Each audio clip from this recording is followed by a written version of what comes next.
Welcome back to my channel. আজকে আমি তোমাদেরকে নতুন রেসিপি একটা দেখাবো।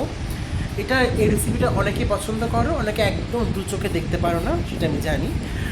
এবং নামটা কি চলো দেখতে থাকো, তাহলে বুঝতে পারবে যে জিনিসটা কী আসলে। হ্যাঁ, আমি খুব পছন্দ করি, অনেক দিন ধরে খাইনি, তো আজকে ঘরে আছে, বাড়ি থেকে নিয়ে এসেছিলাম, তো সেই জন্য আজকে বানাবো। তো চলো দেখতে থাকো, আসো জিনিসটাকে তোমাদের দেখাই। যদি ভালো না লাগে তবুও দেখো, আর না ভালো লাগলে দেখে রেখো। যদি কেউ যদি ভালোবাসো তাকে তোমরা অ্যাটলিস্ট করে খাওয়াতে পারবে, সেটা দেখে রেখো। পাশে থেকো, অবশ্যই এটা ফলো করে দিও, আর একটা লাইক সাবস্ক্রাইব করো, কমেন্টসে লিখতে ভুলো না যে কীরকম হয়েছে। অপছন্দ করলেও লিখবে, আর পছন্দ করলেও লিখবেই, ঠিক আছে? আসো দেখতে আসো, দেখাচ্ছি। চলে এলাম কিচেনে। দেখো, ফার্স্টে যেটা আমরা শুরু করবো, প্রথমে আমরা সরঞ্জাম দেখাচ্ছি। প্রথমে হচ্ছে পেঁয়াজ, টমেটো, রসুন কোয়া, লঙ্কা আর হচ্ছে শুটকি, ঠিক আছে? এবার আমরা কীভাবে করছি দেখে নাও। প্রথমে আমি ক্যামেরাটাকে সেট করছিলাম, এবার ক্যামেরাটা সেট করার পরে এবার গ্যাসের মধ্যে এবার জাস্ট আমরা কী করবো, তেল দেবো। তেল দিয়ে দিয়েছি, কারণ তেলটা ছিটকে আসবে, তাই এটা ঢাকা দিয়ে রাখলাম। এবার তেলটা দেওয়ার পরে এই কাঁচা পেঁয়াজটা দিয়ে দিলাম।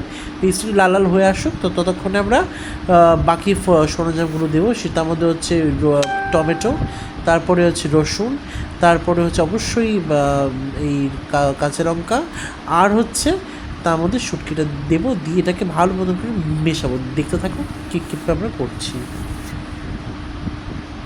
এবার আমরা দিয়ে দেবো হচ্ছে টমেটোটা, দিয়ে দিলাম। শুটকি ভাজা হয়ে যাক, তারপরে আমরা দেবো টমেটোটা। দিয়ে দিচ্ছি টমেটো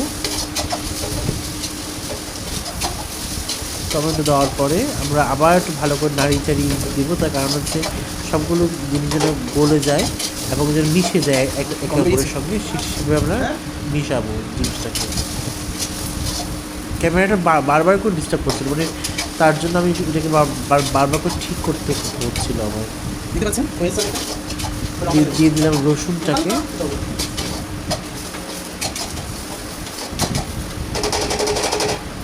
রসুনটা একটু ভাজা হয়ে আসো, তারপর আমরা দেবো হচ্ছে লঙ্কাটা। আজকে দাদা বলছিল খাবে, তার জন্য আমি বানালাম, তো তোমাদেরকে শেয়ার করলাম, আমিও খেলাম। কেমন লাগলো অবশ্যই জানিও। এভাবে অবশ্যই তোমরা বাড়িতে করে খেয়েও, নিজেদের লোকদের খাইও এবং নিজেরাও খেয়ে আমাকে জানাতে কিন্তু ভুলো না যে কীরকম হয়েছে। যে কোনো বৃষ্টির দিনে বা যে কোনো ঠান্ডার দিনে তোমরা এটা করে খেতে পারো। যদি মুখে কোনো স্বাদ না থাকে, করে খেতে পারো, মুখে টেস্ট আসবেই। তোমাদেরকে আমি লিখে দিচ্ছি। আমি এক থালা ভাত নেবে, একটু ডাল নেবে, আর এই শুটকির চাটনিটা নেবে। জাস্ট ভাত খাবে আর শুটকির চাটনি খাবে, দেখবে এটা আমাদের ত্রিপুরা সব থেকে ফেমাস খাবার, ঠিক আছে? তো আমি বাড়ি থেকে আসার সময় নিয়ে এসেছিলাম কলকাতায়, তো জাস্ট আমি এটা বানাচ্ছি, ঠিক আছে? আমার মুখে একটু স্বাদ নিই, তাই এটা খাওয়ার ফলে কি মুখে একটা স্বাদ ফিরে এসছে, দেখবে। তো তোমরা এটা একটু ঝাল ঝাল করে হবে। তারপর দেখো আমি কিন্তু সুন্দর করে মিশিয়ে দিচ্ছি অলরেডি হয়েছে। এবার লঙ্কাগুলো দিয়ে দিলাম, তার আগে আমি শুটকিটাকেও দিয়ে দিয়েছিলাম। দেখতেই পেলে তোমরা, দেখতে থাকো।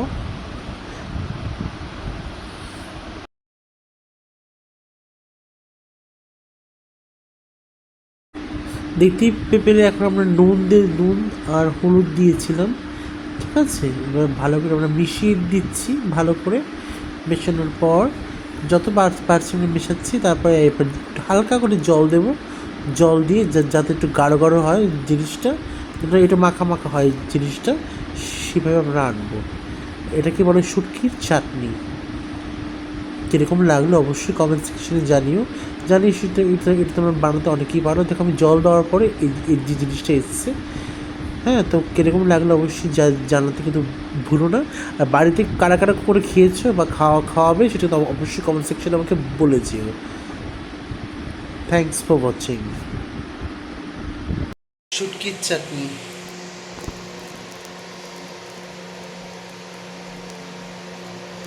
Final look.